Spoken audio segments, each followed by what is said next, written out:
দিদি তো বললো এক্ষুনি বেরিয়েছে, এর মধ্যে কোথায় চলে গেল? বেশি দূর তো যেতেও পারবে না, শরীরটা দুর্বল। তোকে কথা দিয়েছিলাম দিদি, আমি তোকে ব্যানার্জির বাড়িতে আঁকলে রাখবো, আমি পারলাম না সেটাও। কিন্তু আমি তোকে এভাবে কিছুতেই হারিয়ে যেতে দেবো না, কিছুতেই না, কিছুতেই না। দাদা বলছি যে এই মেয়েটাকে দেখেছেন?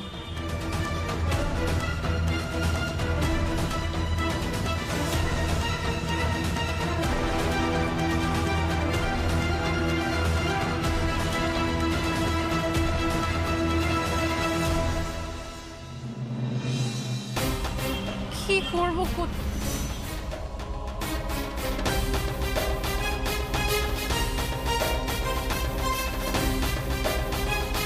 কোথাও খুঁজে পাচ্ছি না, কেউ দেখেনি।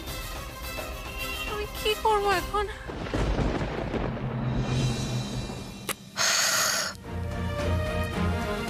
লাস্ট কিছুদিন ধরে আমি কনস্ট্যান্ট তিতিরকে ফোন করছি, কিন্তু আমি কিছুতেই তিতিরের সাথে কানেক্ট করতে পারছি না।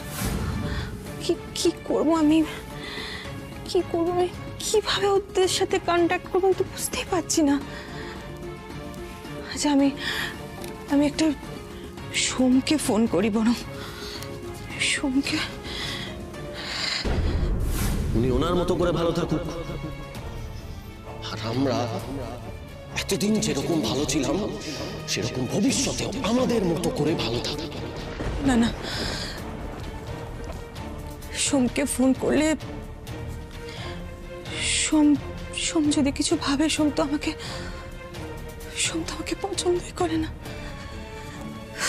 তবে কি করবো আমি কি করবো? আমি তো একটা মা, আমি তো সব কিছু ছেড়ে দিয়েছি। আমি শুধুমাত্র ওদের সাথে একটু কন্ট্যাক্ট রেখেছিলাম, ওদের খবরাখবর রেখেছিলাম। সেটাও যদি আমি এখন না পাই তাহলে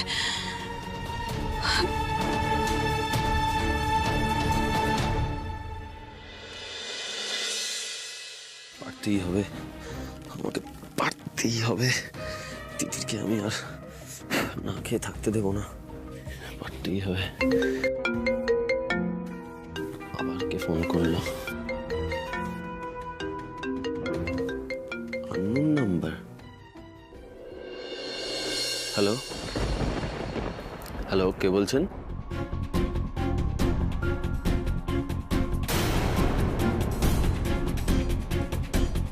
হ্যালো, কে বলছেন?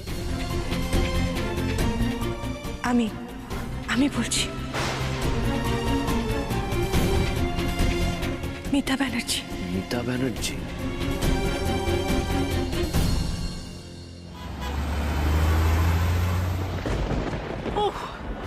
এভাবে কোথায় খুঁজবো আমি? দিদিকে একটা ফোন করবো, ফোন নিয়ে বেরিয়েছে, আমার ফোনে তো ব্যালেন্সও নেই। দাদা বলছি একটা ফোন করতে পারি? হ্যাঁ করুন না।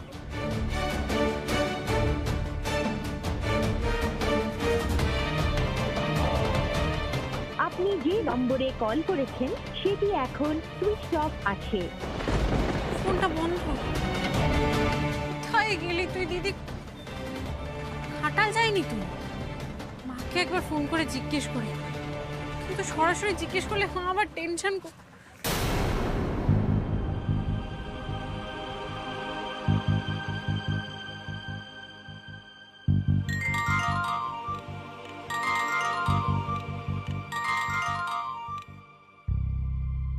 হ্যালো, হ্যাঁ মা, আমি তিতির বলছি।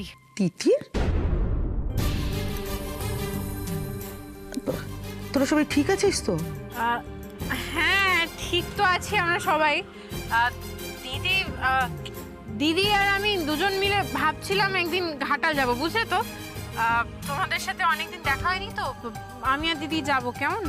এতদিনে মনে হয়েছে আসার কথা? সে তো আমি কবে থেকেই বলছি দুজনে মিলে আয়, একদিন আয়। হ্যাঁ রে, দোয়েলের শরীর ঠিক আছে তো? তার মানে দিদি যায়নি ঘাটালে? হ্যালো, কি রে, কিছু বলছিস না কেন? আর কিছু জিজ্ঞেস করলাম তো, সত্যি কথা বলবি।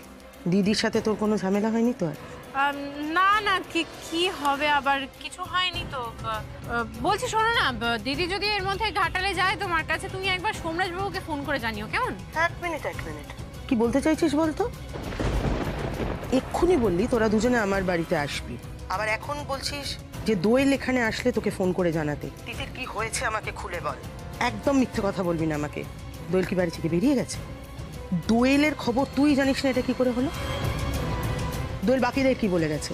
কি বলে গেছে বাকিদের? জয়কে কি বলেছে? তিতির আমার কাছে কিছু লুকোনোর চেষ্টা করিস না প্লিজ।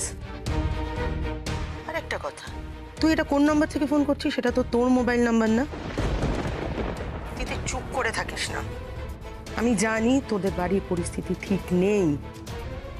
কি হয়েছে আমাকে একটু বলবি দয়া করে? মা, আমি আর সোমরাজ বাবু এখন আর ব্যানার্জি বাড়িতে থাকছি না। মানে? মানে সোমরাজ বাবু একটা অনেক ভালো সুন্দর একটা বাড়ি কিনেছে, সেখানে আমরা শিফট করে গেছি। আর ওই বাড়ির কারোর সাথে কথা হয়নি সেরকম ভাবে। আর কেন কথা হয়নি, কি বৃত্তান্ত, আমি তোমাকে সবকিছু পরে খুলে বলবো, কেমন? তুমি শুধু একবার দিদি গেলে ফোন করে জানিয়ে দিও, কেমন? কি বলতে চাইছিস বলতো? ব্যানার্জি বাড়ি ছেড়ে তোরা দুজনে আলাদা রয়েছিস? তিতির, আমি তোমাকে সবকিছু পরে বলবো মা, আমার অনেক দেরি হয়ে যাচ্ছে, আমি যাবো একদিন, কেমন? তুমি কিন্তু ফোন করতে ভুলো না, সোমরাজ বাবুকে জানিয়ে দিও, কেমন? টাটা টাটা, রাখছি এখন। তিতির কত হলো দাদা? আপনার 20 টাকা হয়েছে দিদি।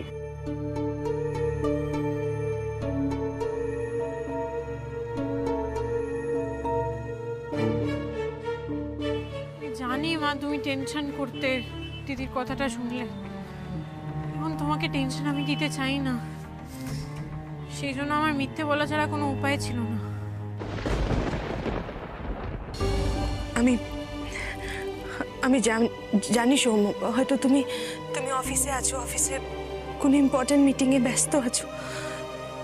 আমি কিন্তু তোমাকে ডিস্টার্ব করার জন্য ফোন করিনি, কিন্তু আমি অনেক দিন ধরে তিতিরকে ফোনে পাচ্ছি না। আমার খুব টেনশন হচ্ছে, সব কিছু ঠিক আছে কিনা সেটা জানার জন্যই আমি ফোন করেছি।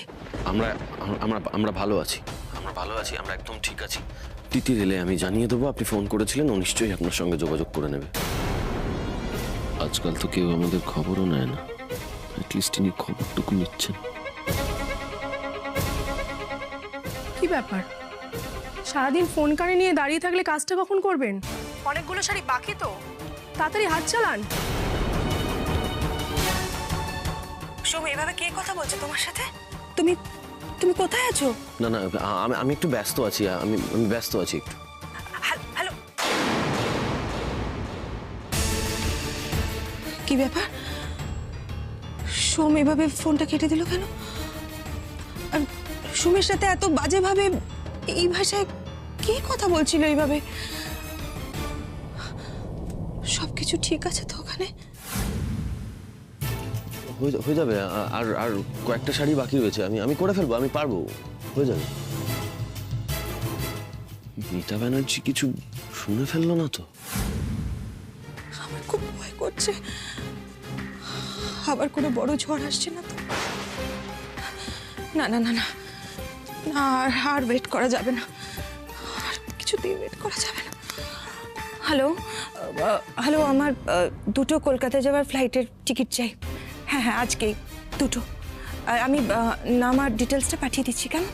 ওকে। গ্রেট মম, গ্রেট।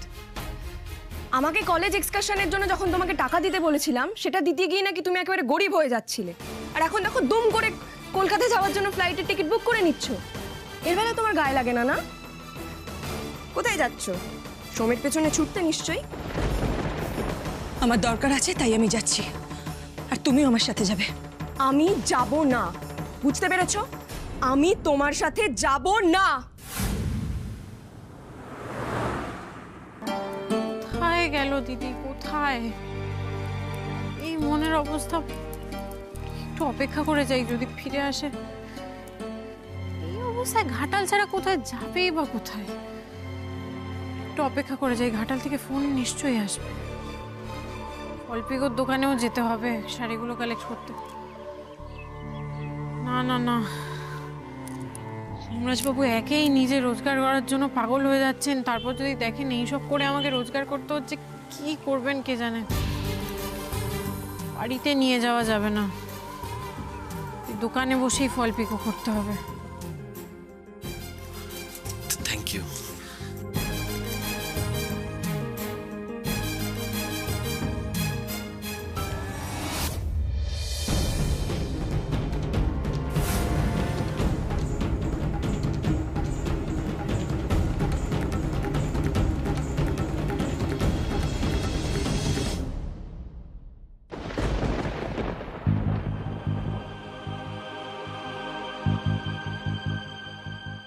বলছি আমি এখানে বসেই কাজ করতে পারি? হ্যাঁ নিশ্চয়ই করতে পারো। Thank you.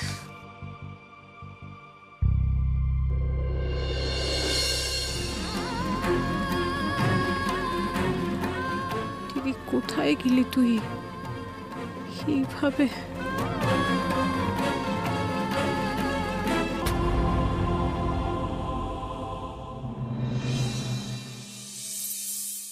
এই আয়া বুড়ির চক্করে আমার গোটা দিনটা বরবাদ হয়ে গেল।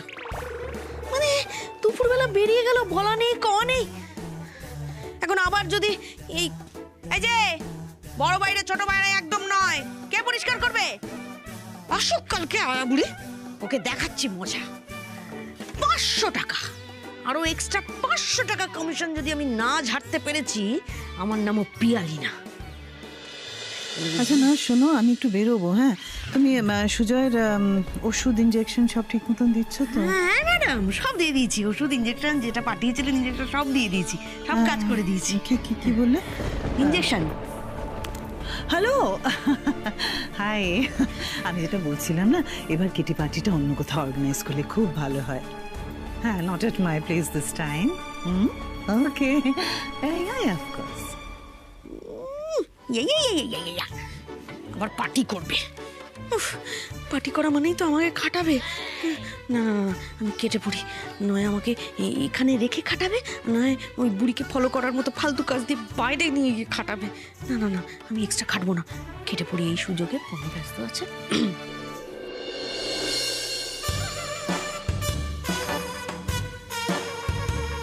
ম্যাডাম আমি আসছি। হ্যাঁ absolutely darling, snacks is on me. হ্যাঁ, আমি খুব ভালো একটা ক্যাফে পেয়েছি, সেখান থেকে আমি ইয়ামি স্ন্যাক্স নিয়ে আসবো। Don't worry, see you soon. Okay, by.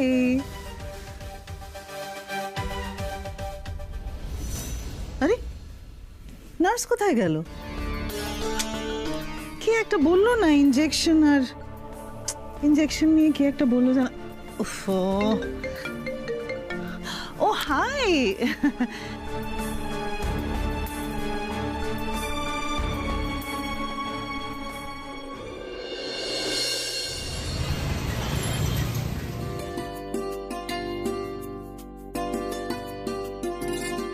নিজের হাতে চা বানিয়েছি, যতটুকু টাকা পেয়েছি তাতে করে তিতিরকে অন্তত মিছিমিছি চাটা খেতে হবে না।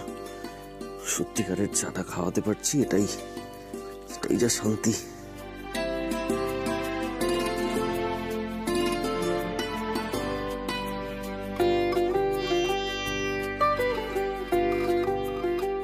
চা বানিয়েছি তোমার জন্য, খেয়ে দেখো।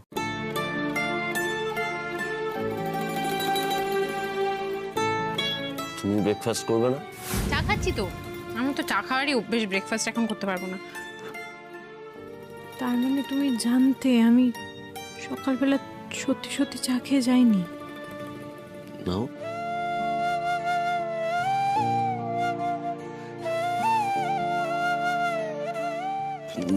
দাঁড়িয়ে রইলে কেন? এসো, বসো।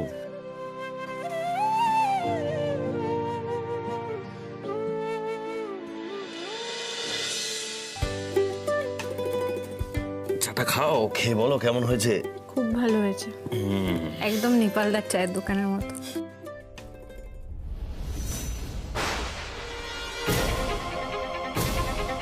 কি হয়েছে হাতে? এটা কি করে হলো? পুড়লো কি করে হাতটা? তিতির বললো দোয়েল আসলে নাকি ওকে ফোন করে জানাতে। এদিকে সারাদিন কেটে গেল, দোয়েলের তো পাত্তাই নেই, এখনো তো এলো না মেয়েটা। কোথায় যে গেল? তিতিরের মতো রাস্তাঘাটের ব্যাপারে চৌকসো না। কি যে করি আমি।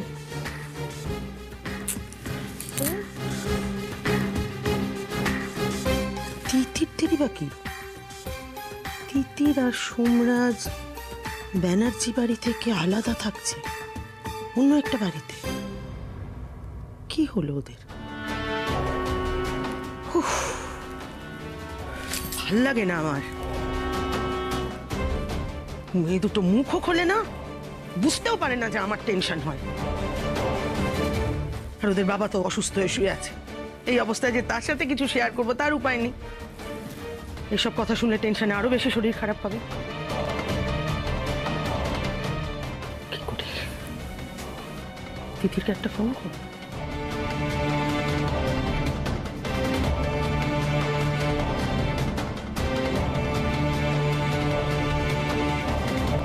আপনি যে নম্বরে কল করেছেন সেটি এখন সুইচ অফ আছে। ফোনে পাওয়া যায় না। সোমরাজকে ফোন দেখি, সোমরাজকে ফোন করে দেখি তাই না।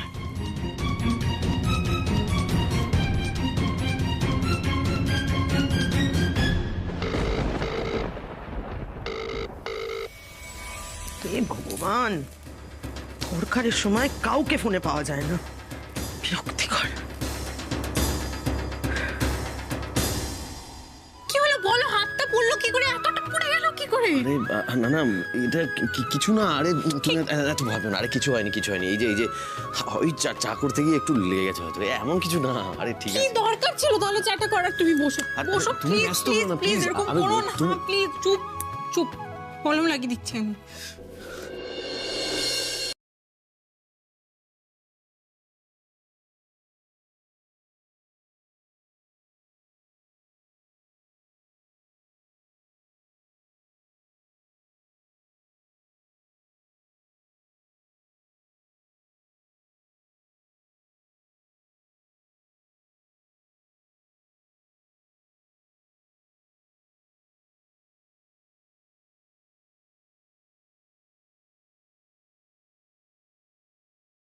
কিরকম একটা চিন্তিত দেখাচ্ছে কেন বলো? তোমাকে কিরকম একটা চিন্তিত দেখাচ্ছে কেন বলো? তোমার কাছে ফোন এসেছিল ঘাটাল থেকে, বাবা মা কোয়েল কেউ ফোন করেছিল? ঘাটাল থেকে? না না, আমার কাছে তো কোনো ফোন আসেনি। কেন, কি হয়েছে? আজকে ওই বাড়িতে একটা ঘটনা ঘটেছে। দিদি প্রায় মরতে বসেছিল। দোয়েল, কি হয়েছে মানে? আমি যখন সকালবেলা ওই বাড়িতে গেলাম তখন দেখলাম ঝামেলা হচ্ছে দিদি আর জয়দার মধ্যে। তারপর তুমি আর জয় যদি একসঙ্গে না থাকতে পারো, তোমরা আলাদা হয়ে যাও, সেপারেট হয়ে যাও। Not a big deal. আজকাল একটু ছোটখাটো ব্যাপার, ডিভোর্স নিয়ে নাও।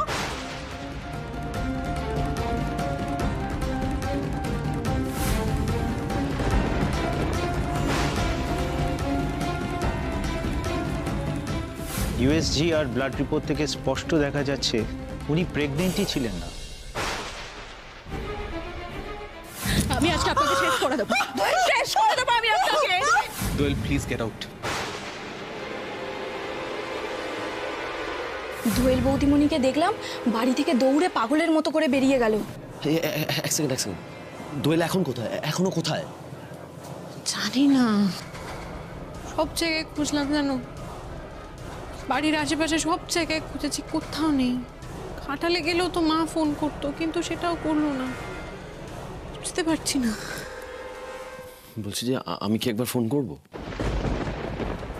হ্যাঁ ফোন করতে পারো, কিন্তু শোনো না, আমি মাকে একটা মিথ্যে কথা বলেছি। আমি বলেছি যে তুমি একটা বড় বাড়ি কিনেছো, আমরা দুজনে সেখানে শিফট করেছি।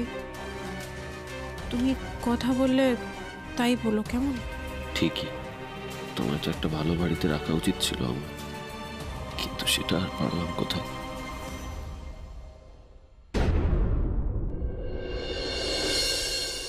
বলছি তিতির, আমার মনে হয় আমাদের না এখন দোয়েলকে খুঁজতে যাওয়া উচিত।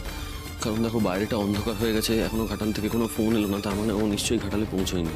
আমাদের বোধহয় আর দেরি করাটা ঠিক হবে না, এক্ষুনি বেরিয়ে দোয়েলকে খুঁজতে যাওয়া উচিত। তিতির প্লিজ চলো, প্লিজ এসো। চলো।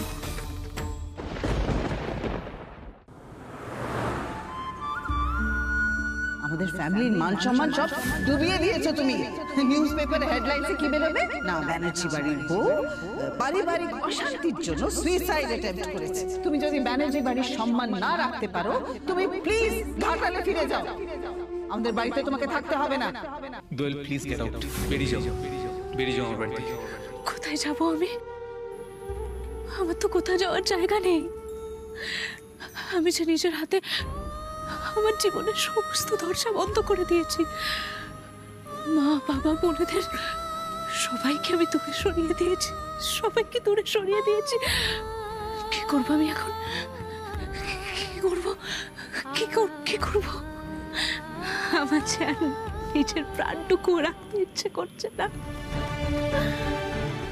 কেউ কি কোনোদিনও আমার আর খোঁজ করবে? কেউ করবে না, কেউ করবে না, কেউ কোনোদিনও আমার আর খোঁজ নেবে না, কোনোদিনও নেবে না, কোনোদিনও নেবে না।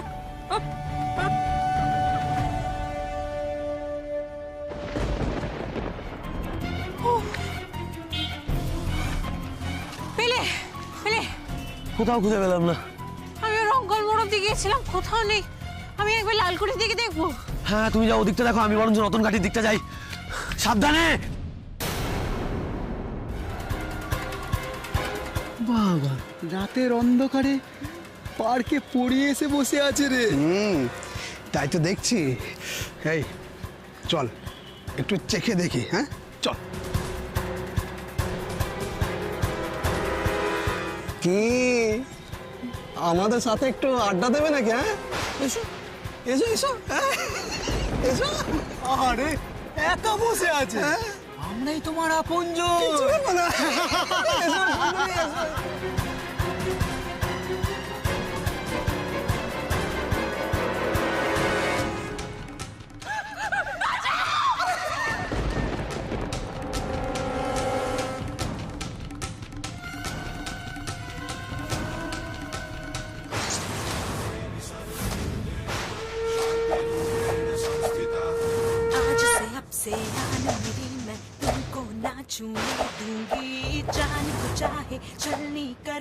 আমার দিদির গায়ে যদি আর একটা চোট লাগে না, একটা উইকেট ফেলেছি, এবার সব কটাকে শেষ করে দেবে।